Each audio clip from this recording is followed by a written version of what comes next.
Sebelumnya, Assalamualaikum warahmatullahi wabarakatuh.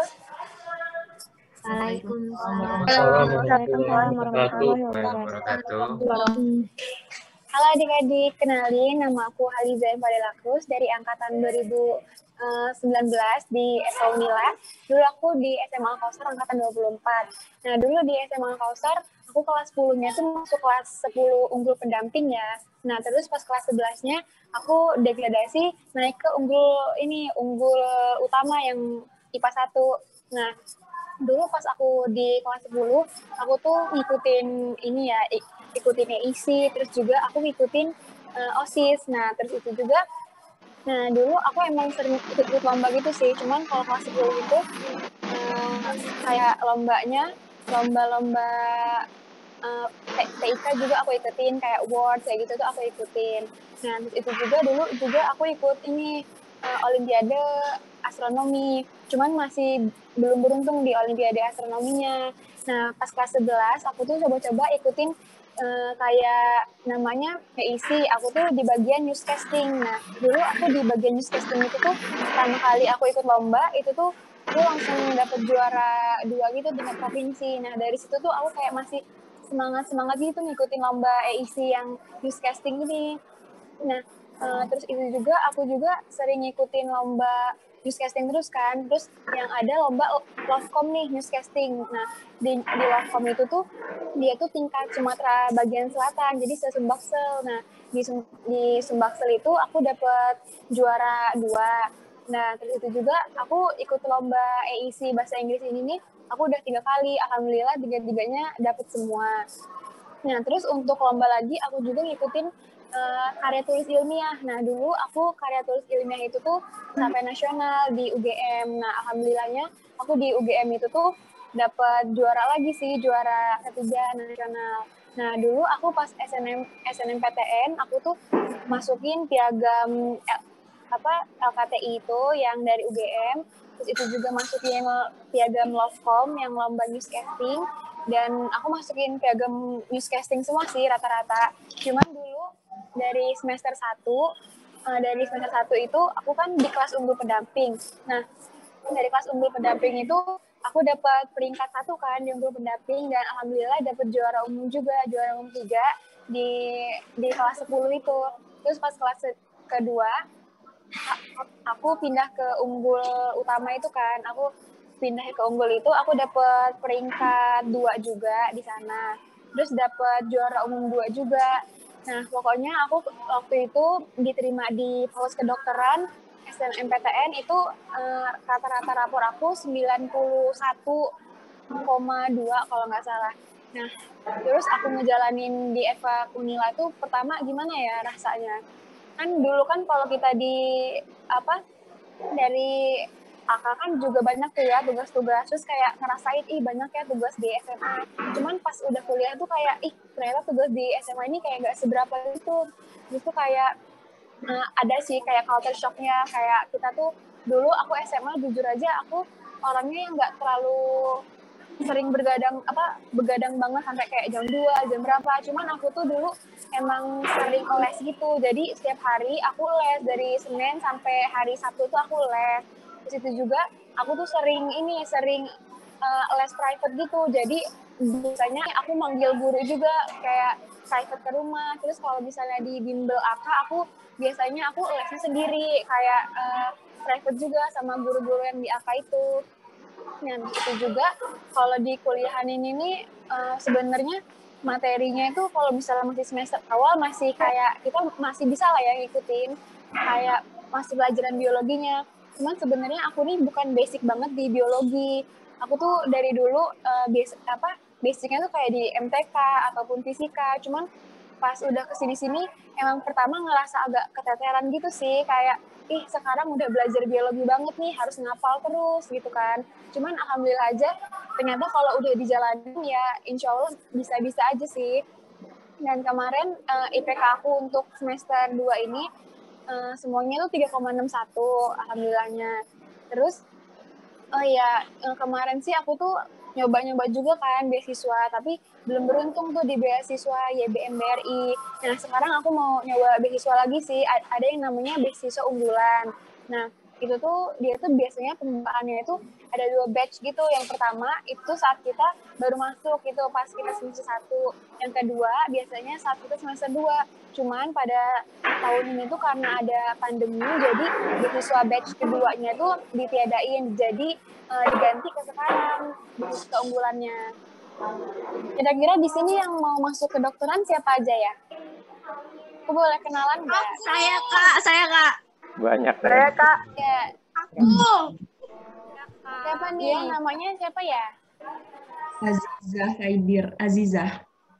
Azizah ya? Iya. Azizah Kaidir, silakan.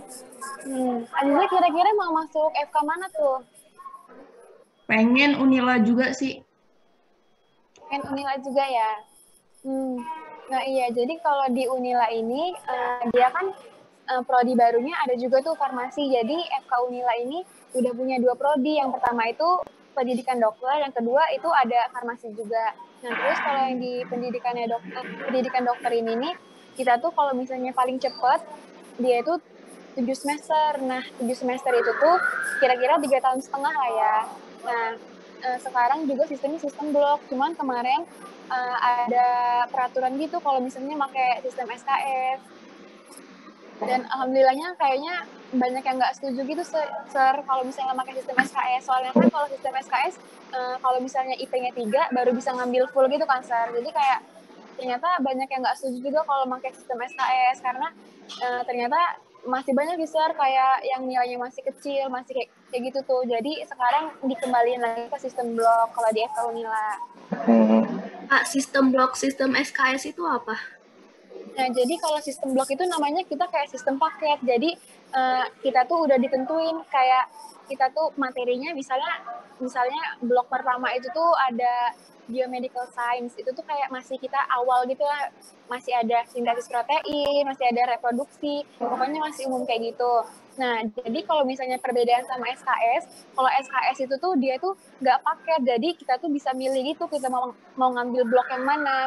Cuman kekurangan dari sistem SKS ini tuh kita nggak nyampe 3, nanti kita nggak bisa ngambil full, jadi kayak lebih lama lagi kita untuk belajar di FK-nya. Jadi kalau sistem blok kita tuh kayak dipastiin kita tuh 7 semester itu selesai. Cuman kalau misalnya nilai kita ada yang D, yang nggak lulus, berarti kita ulang lagi. Itu sih perbedaannya. Mau tanya, Kak. Iya. Ini Kak, siapa kan ya namanya? Rahma, Kak. Rahma? Iya. Iya, Rahma. Kan tadi kata kakak kan ikut OSIS tuh di SMA. Iya. Sedangkan kakak juga setiap hari les. OSIS kan otomatis banyak dispennya tuh. Terus kira-kira kakak bagi waktunya buat les terus banyak belajar gitu gimana, Kak? Nah, aku emang dulu kelas 10 tuh emang aku sering dispen kan, kayak sering banget gak masuk kelasnya. Cuman setiap aku merasa kalau misalnya aku ikut kegiatan, belajar aku jadi lebih rajin. Kayak misalnya aku mikir, kawan-kawan aku masuk kelas nih, terus pasti kan kayak banyak ya yang pasti mereka udah dapet pelajaran ini nih, kayak gitu tuh. Jadi aku tuh pulang dari OSIS itu tuh aku les malam gitu kan. Jadi aku lebih ngejar di les-lesnya sih kalau misalnya aku nggak masuk kelas. Jadi aku kayak ngerasa, oh aku nih ilmunya belum kayak kawan-kawan. Soalnya kawan-kawan kan masuk kelas, sedangkan aku dispen. Jadi aku lebih prefer ke les atau aku private sendiri kayak gitu sih. Aku ngebagi waktunya karena emang aku sering les. Jadi kalau misalnya ngerjain tugas, aku tuh selalu ngerjain tugas kalau misalnya hari itu dikasih, aku selalu ngerjain hari itu juga, walaupun nanti misalnya kan kalau di OSIS kan kalau kita lagi nggak ada kegiatan, kadang aku juga bisa ngerjain tugas di OSIS, atau misalnya aku ke kantin, aku makan, itu aku juga sering sih ngerjain tugas kayak gitu sih. Jadi aku nyari waktu-waktu yang emang senggang buat aku ngerjain kalau misalnya aku nggak ada kegiatan. Soalnya aku kayak tipikal belajarnya yang emang harus ada orang. Jadi kalau misalnya aku kan sering ngantukan. Nah, jadi kalau misalnya aku belajar sendiri, aku kayak ngerasa kayak cepet jenuh ataupun kayak cepet ngantuk gitu lah. Jadi aku tuh lebih bisa belajar kalau misalnya ada guru yang ngajarin, terus kayak ada teman. Jadi aku lebih bisa fokus gitu belajarnya daripada aku belajar sendiri.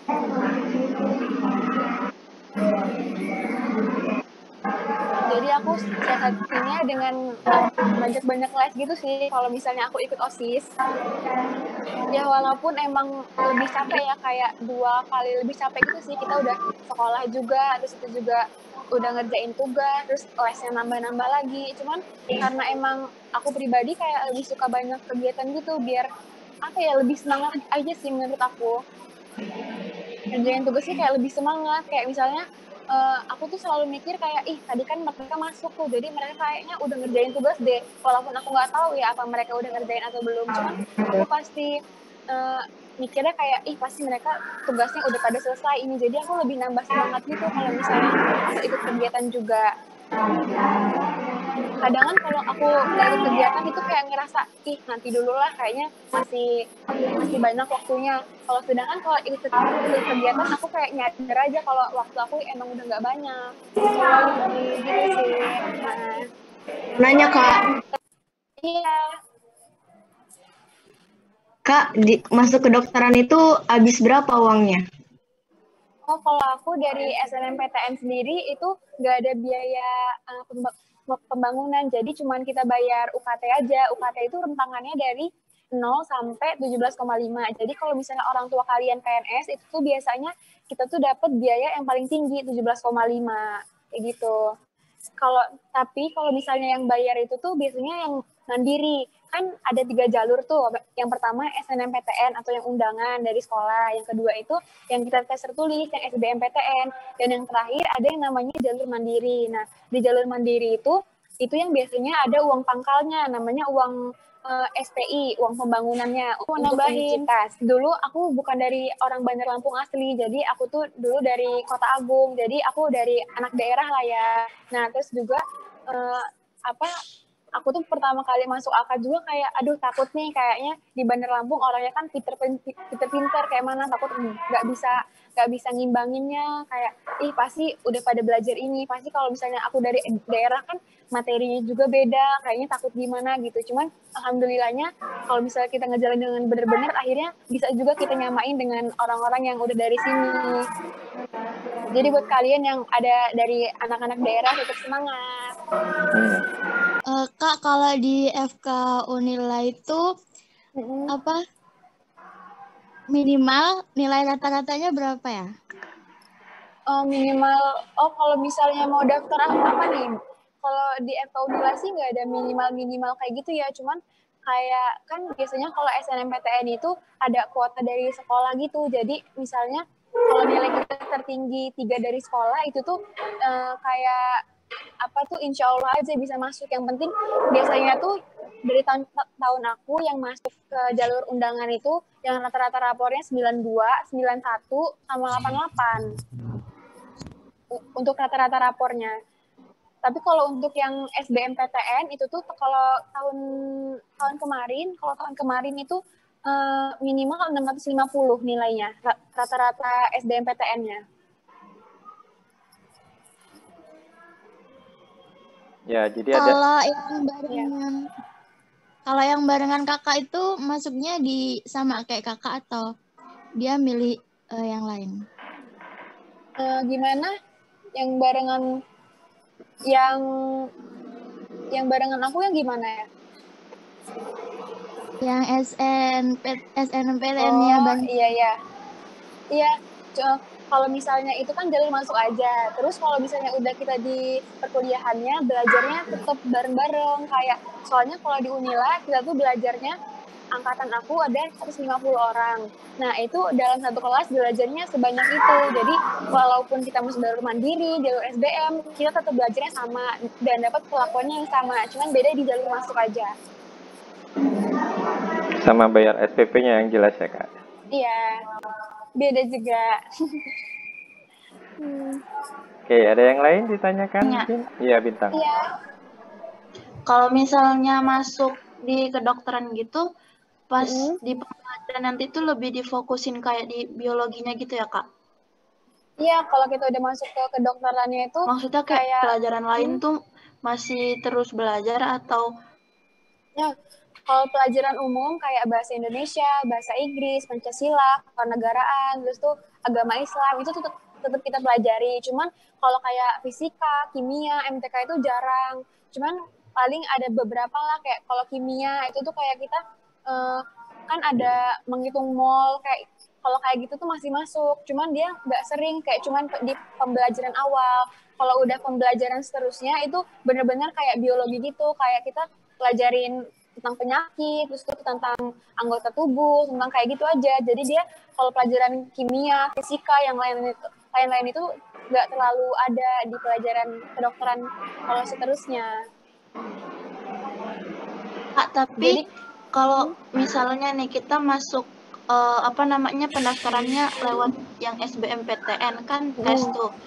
Nanti di soal tesnya itu lebih banyak soal biologinya juga atau sama yang dari fisika, MTK-nya gitu? Kalau misalnya SBM itu tuh soalnya sama. Jadi kalau tahun aku kemarin ada yang namanya TPS sama TPA. Itu tes potensi akademik. Jadi kalau di tes potensi akademik ada biologi, fisika, kimia, MTK, peminatan. Nah, itu tuh proporsinya sama semua. Jadi kayak nanti itu yang menentukannya tuh emang dari pihak universitasnya sih. Kayak misalnya kalau kamu mau teknik itu tuh kayak lebih dinilai nilai fisikanya. Kalau menurut aku kayak gitu sih. Cuman kalau yang untuk sama atau enggaknya tetap sama jumlah soalnya untuk masuk kedokteran.